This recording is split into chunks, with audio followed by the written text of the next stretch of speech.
예, 이 시간 성경 봉독하실 때에 스가랴서 5장 1절에서 4절까지 이호선 권사님 나와서 봉독해 드리겠습니다. 다 같이 기립하셔서 하나님의 말씀을 봉독하시겠습니다.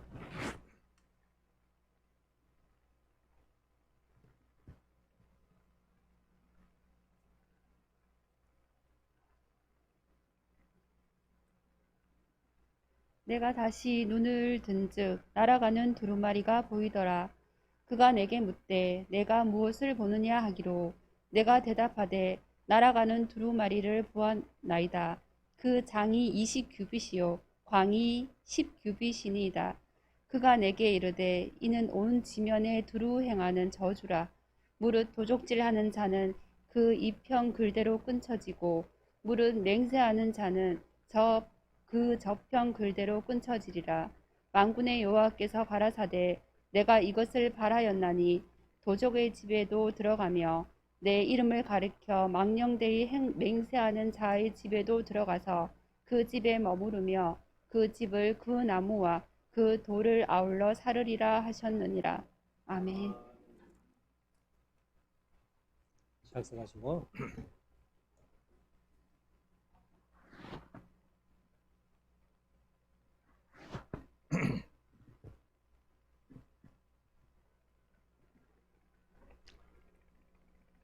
이제 우리 말씀을 묵상하는 시간인데요. 스가랴서 1장부터 6장 말씀까지 속에 스가랴가 본 이상이 8개의 이상을 봅니다.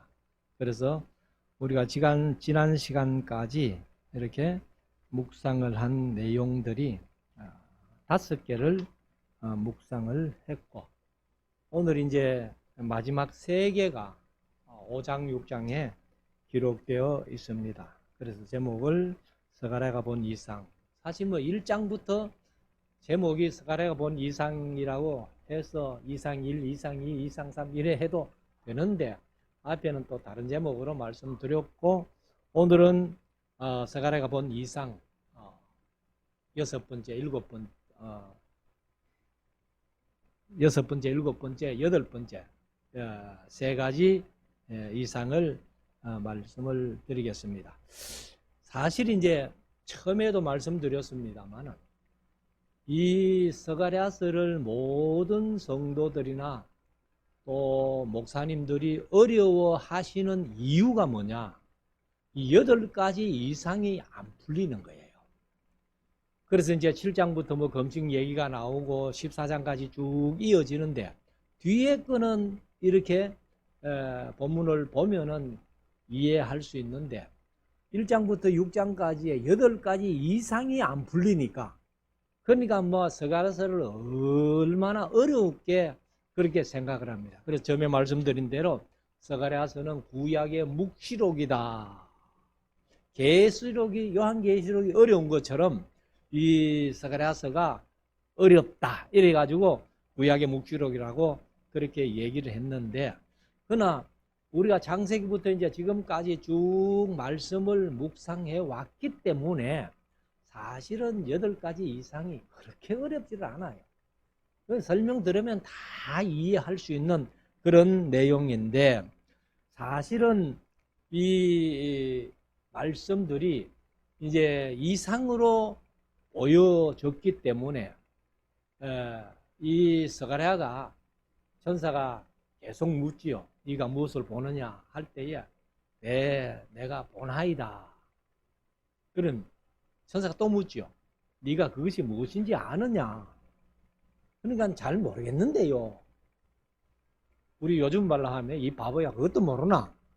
뭐 바보라고 해도 할 수 없습니다. 저는 모릅니다. 그러니까 이제 천사가 또 설명을 해줘요. 그래서 천사가 세밀하게 설명을 해주니까 스가랴도 이해를 했지만 오늘날 우리가 쉽다는 거예요. 그래서 기록된 대로 우리가 말씀을 이해하면 되니까. 그래서 오늘 5장부터 이제 6번째, 7번째, 8번째 이 3가지 이상을 한번 생각을 해보겠는데, 자 1절 한번 보십시다. 내가 다시 눈을 든 적 날아가는 두루마리가 보이더라. 요즘 책은 이제 이렇게 책장을 넘기는 책이지요. 근데 옛날에는 이제 길게 이어가지고 한쪽에는 말고 한쪽에는 풀고 이런 식으로 두루마리로 그렇게 이제 성경들이 대부분 그렇게 기록됐습니다. 그래서 이 두루마리를 이제 날아가는 두루마리가 스가랴의 눈에 보였어요. 자, 2절. 그가 내게 묻되 네가 무엇을 보느냐? 볼 때마다 이제 스가랴에게 천사가 물으니까 역시 스가랴가 봅니다. 근데 무엇을 보느냐 하면은 네가 무엇을 보느냐 하기로 내가 대답하되 날아가는 두루마리를 보나이다. 사실 이제 직사각형 아니에요. 그러면 이제 장이 길이가 20규빗, 요즘으로 말하면 한 10m 정도 됩니다.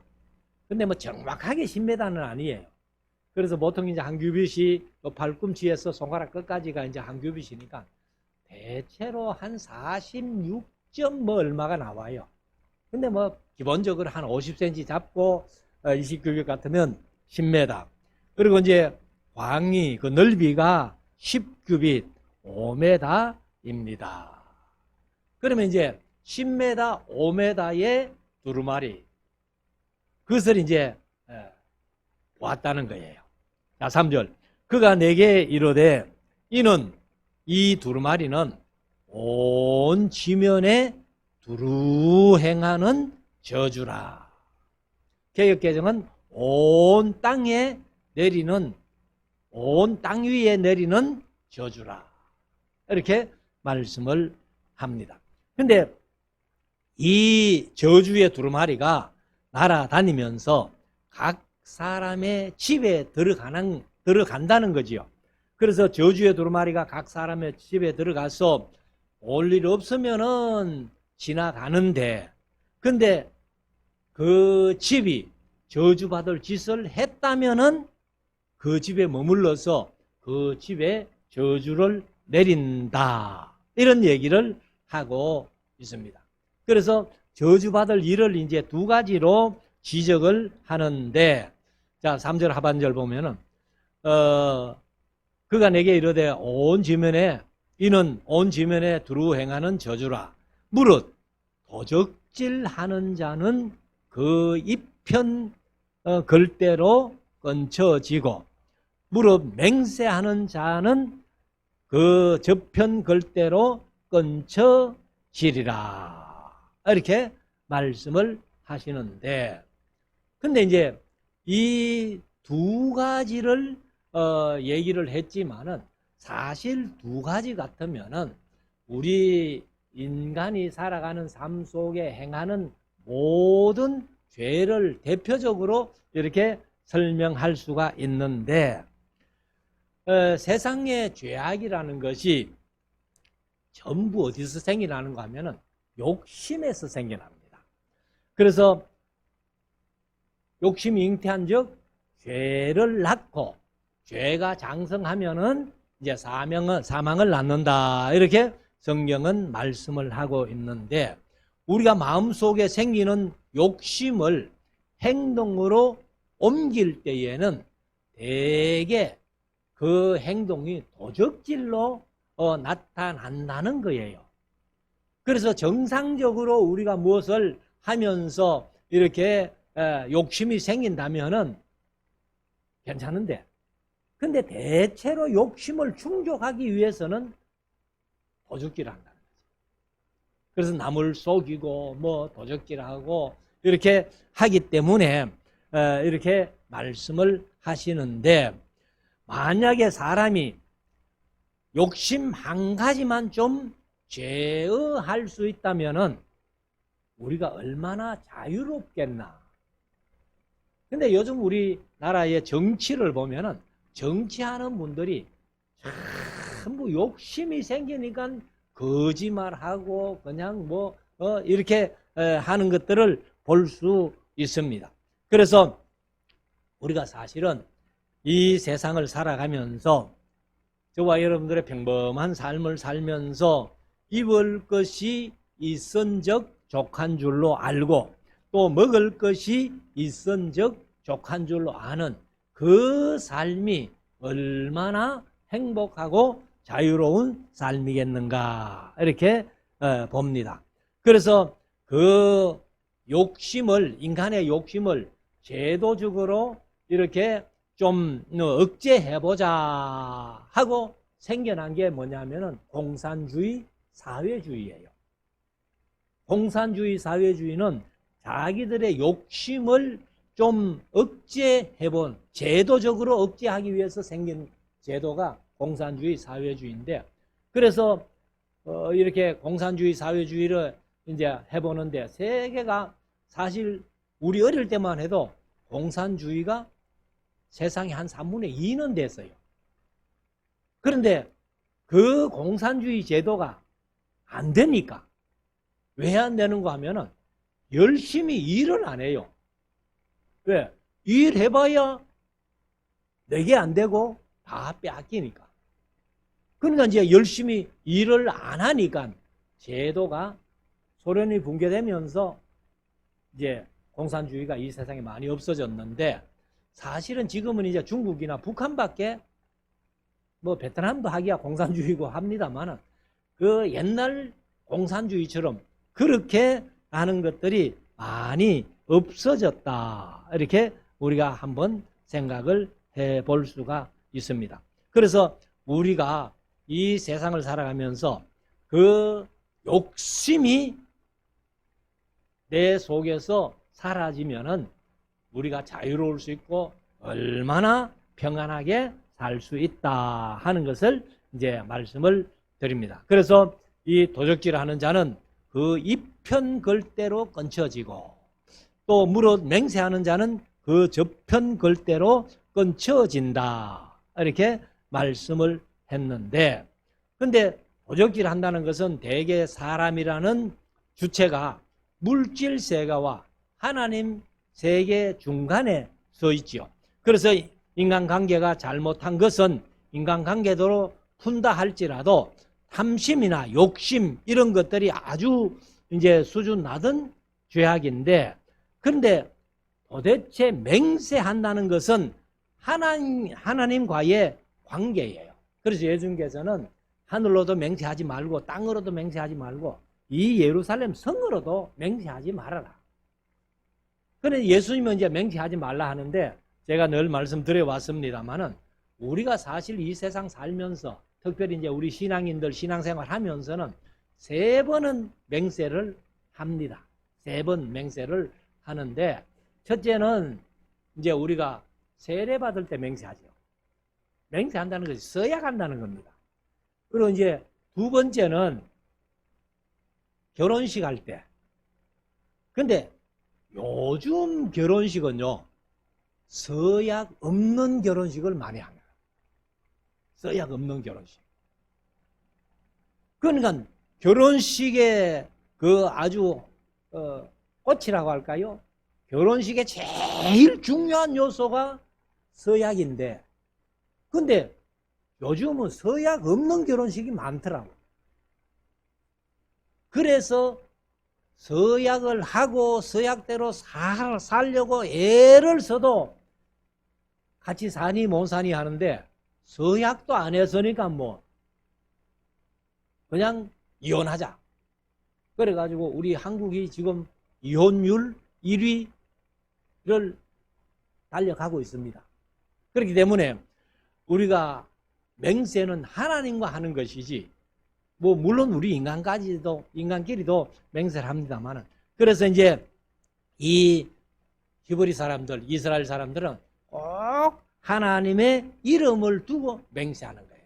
근데 이제 하나님은 자신이 하나님이니까 누구 이름을 두고 맹세할 수가 없으니까 내 이름을 두고 맹세한다 하고 자신이 자신의 이름으로 맹세하시는 그런 모습들을 이제 우리가 보는데 자, 4절 한가 봅시다. 4절에 보면은 만군의 여호와께서 가라사대 내가 이것을 발하였나니 개역개정은 보내었나니 뭐를 이 편에 쓰여진 저주의 글, 또 저편에 쓰여진 저주의 글, 이것을 보내었나니 바라였나니 도적의 집에도 들어가며 내 이름을 가르쳐 망령되이 맹세하는 자의 집에도 들어갔어.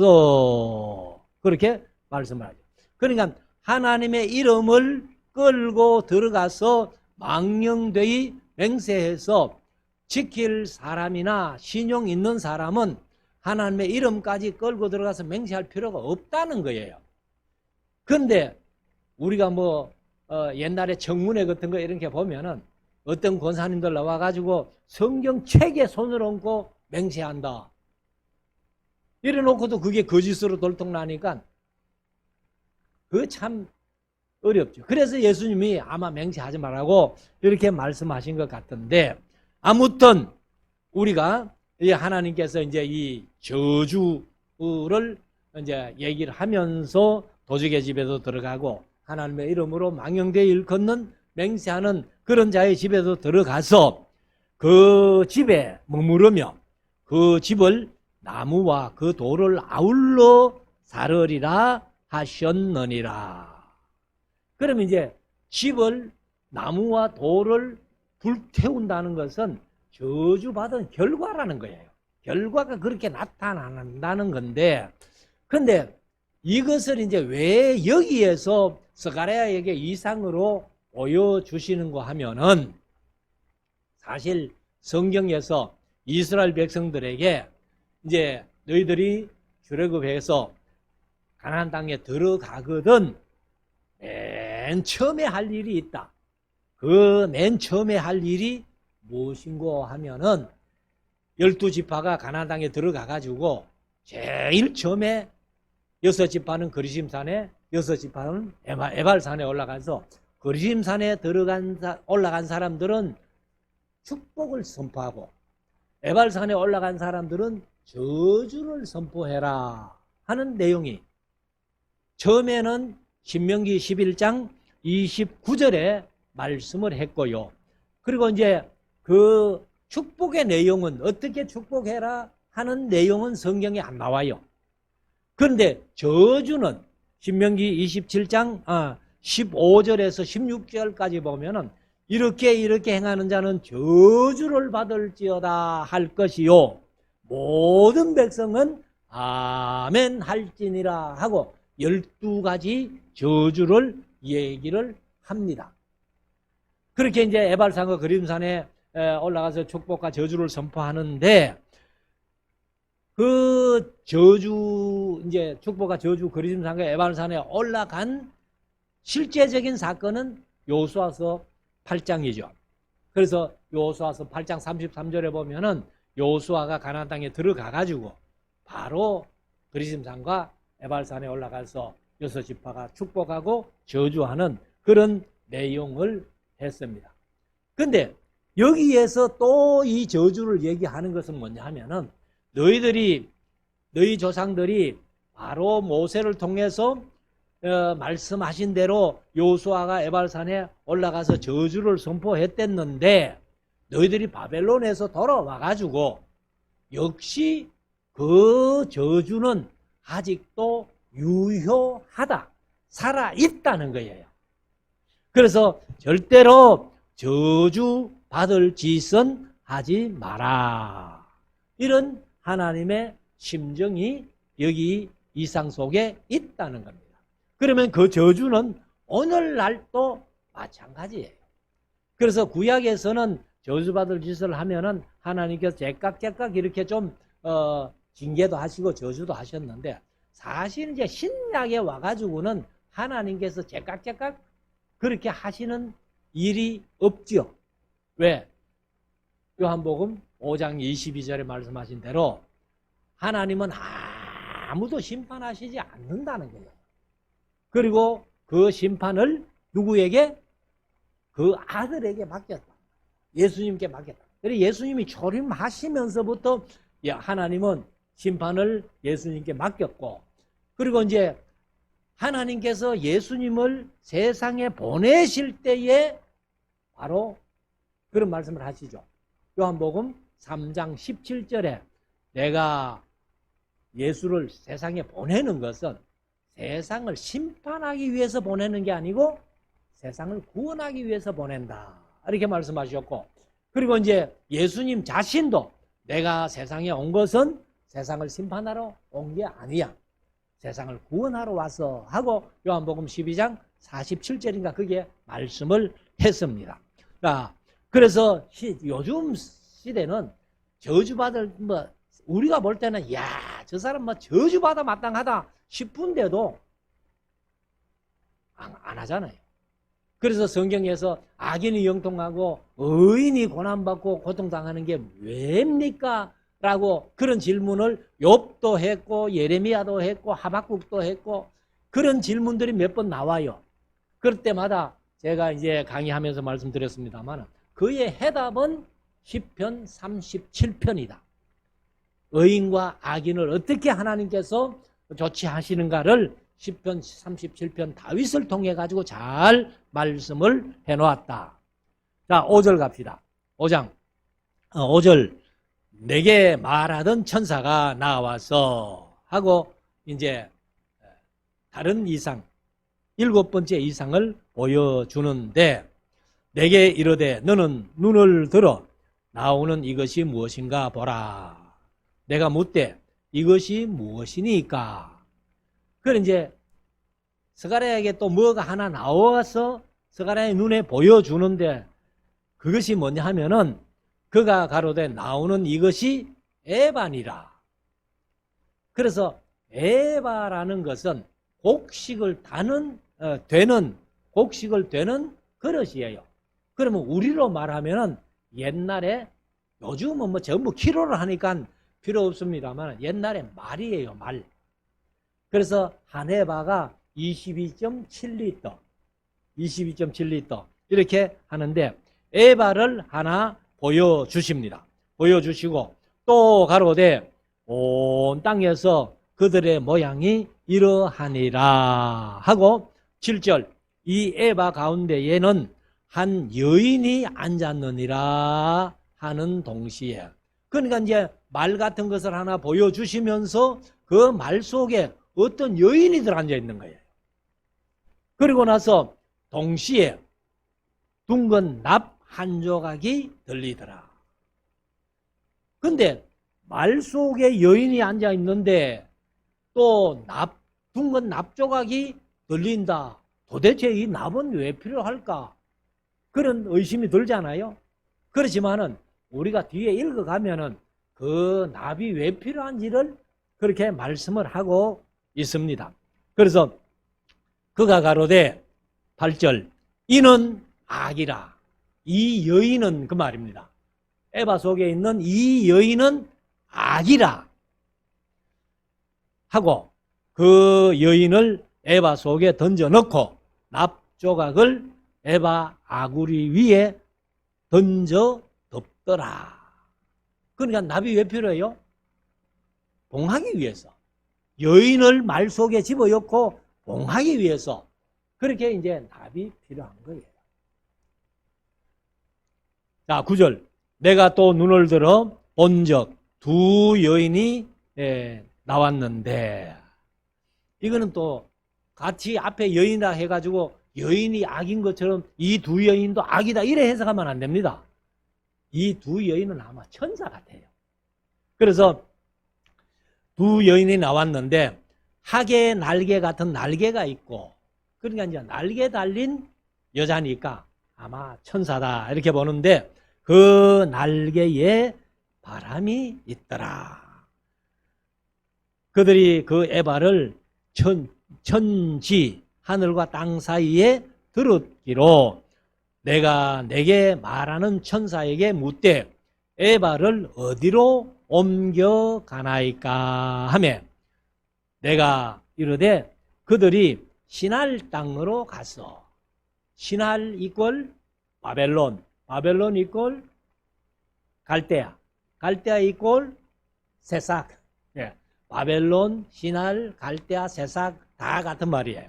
그래서 신할 땅으로 그렇게 옮겨가는데 그것을 위하여 집을 지으려 함이니라. 에바 속에 있는 여인이 악인데 그 여인을 위해서 집을 지으려 함이니라.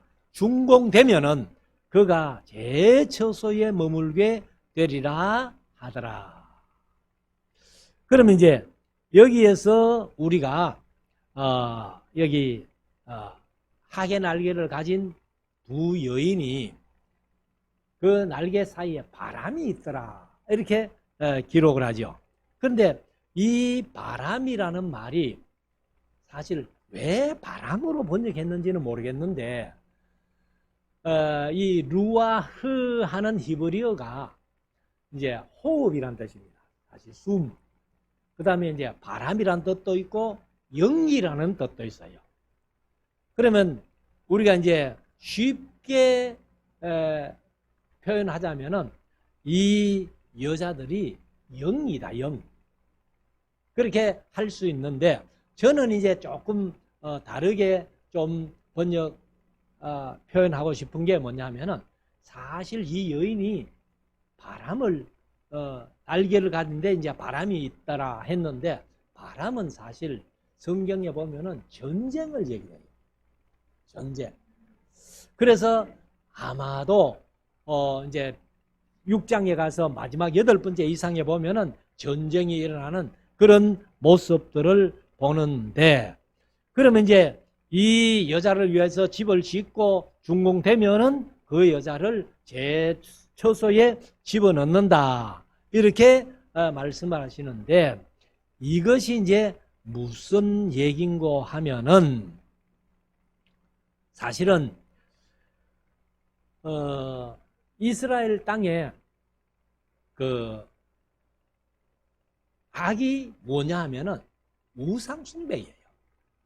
그래서 이제 우상숭배인데 여기 이 특별히 악을 여인으로 얘기한 게 뭐냐 하면은 사실은 창세기 8장에 니므롯의 아내 세미라미스부터 이제 시작이 되는 겁니다. 그래서 제가 강의할 때 늘 말씀드렸습니다만은 이제 니므롯이 장가를 들은 데서 이제 그 아내를 세미라미스를 맞이했는데 세미라미스가 니므롯이 죽고 나서 한 2년 정도 지나가지고 아들 하나 낳지요. 그러면 아들이 니므롯의 아들도 아니고 사생아를 하나 낳았는데 그 사생아 아들을 낳아가지고 이름을 담무스라고 짓습니다. 담무스.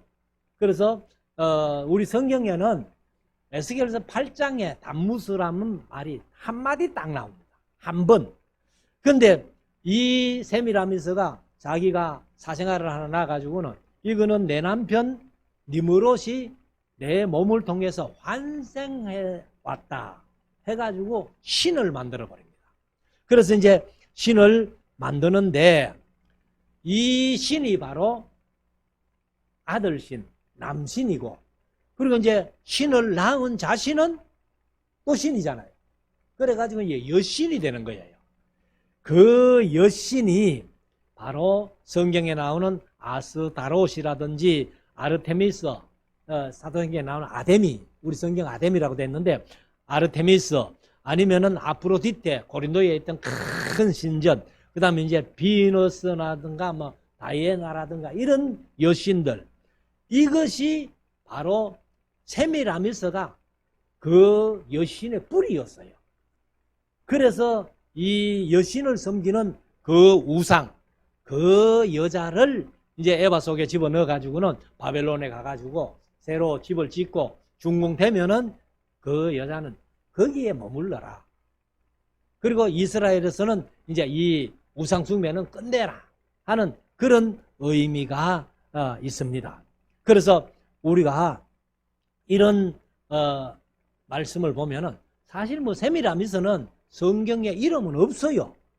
없지만은 역사적으로 보면요, 이 악의 뿌리가 되니까 성경에 제일 악리라고 할 수 있는 이세벨보다도 더 나쁜 사람이 이 세미라미스다. 이렇게 우리가 알 수가 있습니다. 그래서 이렇게 해석을 안 하면은 이것은 이 7번째 이상은 풀 수 없다. 그렇게 말씀을 드리고, 그 다음에 이제 6장에 가서 마지막 환상 8번째인데 1절, 내가 또 눈을 들어본 적 내 병거가 두 산 사이에서 나왔는데 그 산은 놋산이더라. 개역개정은 구리산이더라. 이렇게 얘기를 했습니다. 그래서 병거는 요즘으로 말하면 전차입니다. 전차. 전차가 왜 필요해요? 지금 우크라이나가 러시아하고 이제 전쟁을 하는데 거기에 제일 많이 투입되는 게 뭐예요? 무기 중에는 전차가 그렇게 많이 투입되는데 이제 전차를 얘기를 하는데 병거라고 이제 성경은 표현했는데 그런 병거는 바로 전쟁을 위한 것이죠. 그래서 2절, 첫째 병거는 홍마들이 붉은 말들이, 둘째 병거는 흑마들이 검은 말들이, 셋째 병거는 백마들이 흰 말들이, 넷째 병거는 어룽지고 건장한 말들이 매였는지라. 그러니까 병거가 있으니까 말들이 병거를 끌어가야 되잖아요. 그래서 이제 이 홍마, 흑마, 백마, 어룽지고 건장한 말들 이렇게 이제 그들이 병거를 메웠어요. 자, 4절, 내가 내게 말하는 천사에게 물어 가로되 내 주여 이것들이 무엇이니까? 천사가 대답하여 가로되 이는 하늘의 내 바람인데. 여기도 바람이 나오잖아요. 그런데 여기도 마찬가지입니다. 내 바람인데 했는데 내 바람이 그 내 영이다 이렇게도 할 수 있어요. 루하와 똑같은 단어를 써요. 그렇지만은 다시 말씀드립니다만 저는 이 바람을 이제 전쟁으로 이렇게 본다 이렇게 말씀드리는데, 그래서 내 바람인데 온 세상에 주 앞에 모셨다가 나가는 것이라 하더라. 우리가 이제 1장의 첫 번째 이상에서 봤잖아요. 화석나무 나무 사이에선 여호와의 사자에게 이제 이 홍마, 흑마, 자마 그 말탄 자들이 와가지고 이제 보고를 할 때에 스가랴가 이들이 무엇입니까 하니까 이들은 땅에 두루 다니라고 하는 그런 자들이다. 그들이 이제 땅에 두루 다녀보고 화석나무 사이에선 여호와의 사자에게 와서 보고를 하는데 온 땅이 평안하고 정온하되이다 이렇게 얘기를 했잖아요. 그때에 이제 하나님의 감정, 하나님의 심정이 아니 그 땅이 평안하면 안 되지, 그 땅이 정온하면 안 되지, 그런 심정이라고 제가 말씀드렸는데 그 해답이 바로 8번째 이상입니다. 그래서 6절에 보면은 우리말에는 이제 번역이 안 됐습니다만 거기에 있는, 그러니까 내 병거가 있는, 거기에 있는 내 병거 중에 검은 흑마는 이제 흑마는 검은 말은 북편 땅으로 나가매 백마가 뒤를 따르고 어룽진 말은 남편 땅으로 나가고 건장한 말은 나가서 땅에 두루 다니고자 하니 그가 이르되 너희는 여기서 나가서 땅에 두루 다니라 하매 곧 땅에 두루 다니더라. 그래서 이제 흑마, 홍마, 백마, 자마가 이렇게 이제 땅으로 가서 두루 다니고 있습니다. 자, 8절. 그가 외쳐 내게 일러 가로되 북방으로 나간 자들이 북방에서 내 마음을 시원케 하였느니라. 이제 시원케 했다는 말이 사실은 이제 여기도 그 누하흐 루아흐는 이제 호흡, 영, 그 다음에 숨, 그리고 이제 바람 이런 뜻인데 여기 이제 누하흐입니다. 누하흐. 루하흐는 호흡, 바람, 영이고 누하흐는 안식, 쉼이에요. 쉼. 그래서 개역개정은 내 마음을 쉬게 하였느니라 이렇게 번역을 했습니다. 그래서 이것은 이제 무슨 얘기인가 하면은 북방이라고 하는 것은 이스라엘 친 나라들이 전부 북쪽에서 왔잖아요. 바벨론은 동쪽이지만은 올라가서 북방에서 내려왔기 때문에 예레미야서나 예언서가 전부 북방에서 너희들을 치러 온다 이렇게 말씀했는데, 바로 이제 그 북방 땅에서 예루살렘, 이스라엘을 치러 왔던 그 나라들, 아수르나 바벨론이나 뭐 이런 나라들이 다 북방에 있으니까, 그래서 이제 북방을 얘기를 했는데, 자 10절 9절 여호와의 말씀이 내게 임하여 이르시되, 사로잡힌 자 중 바벨론에서부터 돌아온 헬데와 도비아와 여다야가 스바냐의 아들 요시아의 집에 들었나니, 너는 이 날에, 앞에 충분한 설명 안 됐죠.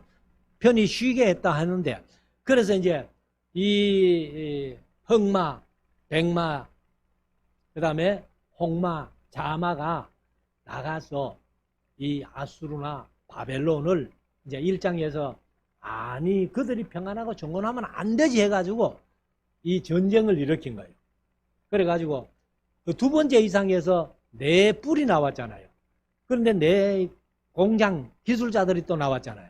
그래서 스가랴가 이들이 무엇입니까 하니까 이 네 공장이 네 뿔을 빼버리러 왔다, 이런 두 번째 이상을 봤잖아요. 그래서 이제 그 뿔을 빼는 장면, 이것이 마지막 8번째 이상에서 보입니다. 그리고 이제 이 이상을 본 다음에 9절 여호와의 말씀이 내게 임하여 이르시되, 사로잡힌 자 중 바벨론에서부터 돌아온 헬데와 도비아와 여다야가 스바냐의 아들 요시아의 집에 들었나니, 너는 이 날에 그 집에 들어가서 그에게서 취하되, 뭘 취하는가? 11절 은과 금을 취하여 멸류관을 만들어 요사닥의 아들 대제사장 요수아의 머리에 씌우고, 우리가 3장에서 세 번째 이상을 봤잖아요. 3장에서 이제 볼 때에 그 대제사장은 더러운 옷을 입고 섰고, 여호와의 사자 옆에 또 마귀도 그 하나, 사탄도 와가 있고, 그래가지고 이제 스가랴가 아이고 이제 대제사장 요수아 혼나게 생겼다 이렇게 생각하고 있는데, 하나님이 사탄아 너를 책망하노라 하면서 사탄을 책망했고, 그러니까 이제 스가랴가 한마디 했잖아요. 그에게 정한 관도 씌워주시지요 하니까 이제 정한 관도 씌워주는 장면을 그때는 이상으로 봤고, 여기서는 이제 실제적으로 스가랴를 보내가지고 그 이제 은과 금을 취해서 요시아의 집에 들어가가지고 그 은과 금을 취해가지고 멸류관을 만들어라, 관을 만들어가지고 대제사장 요수아에게 씌워주라 해서 실제적으로 이제 멸류관을 만들어 씌워주는 얘기예요.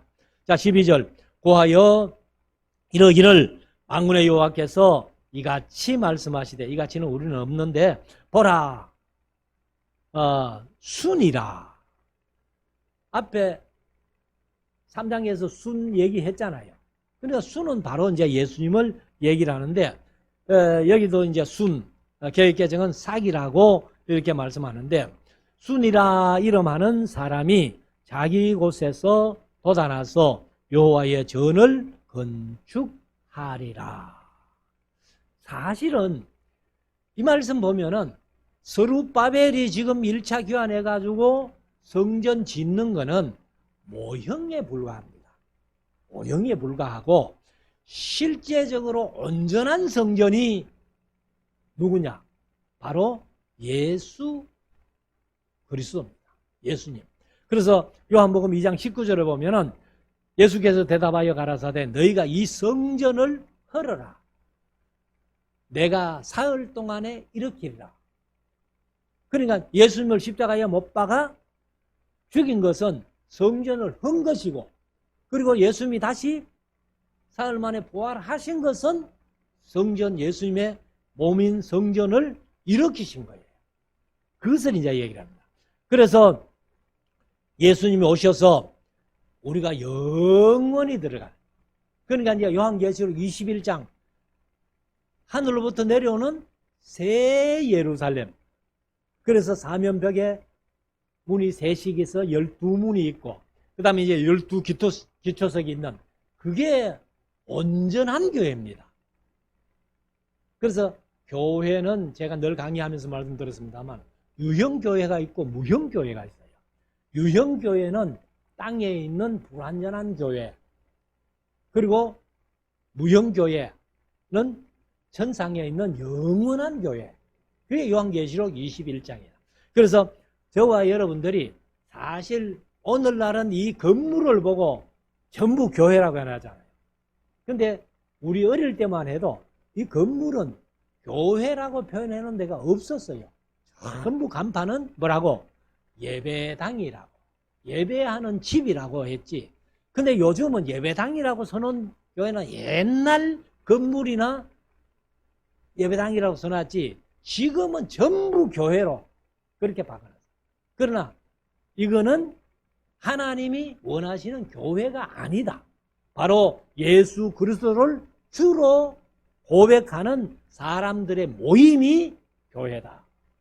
그렇게 이 교회가 이제 영원한 교회, 완전한 교회가 되는데, 예수 믿는 사람들 다 천국에 가서 하늘로부터 내려오는 새 예루살렘, 그것이 완전한 교회가 된다는 거예요.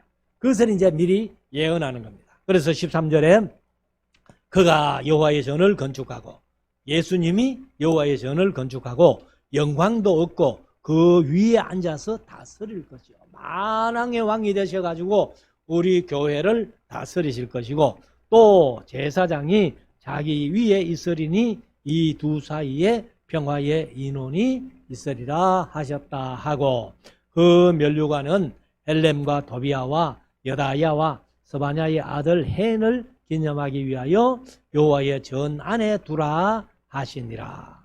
그래서 여호와의 전 안에 면류관을 잘 보관해 두라는 건데, 이 면류관이 바로 예수 그리스도를 예표하는 것이다.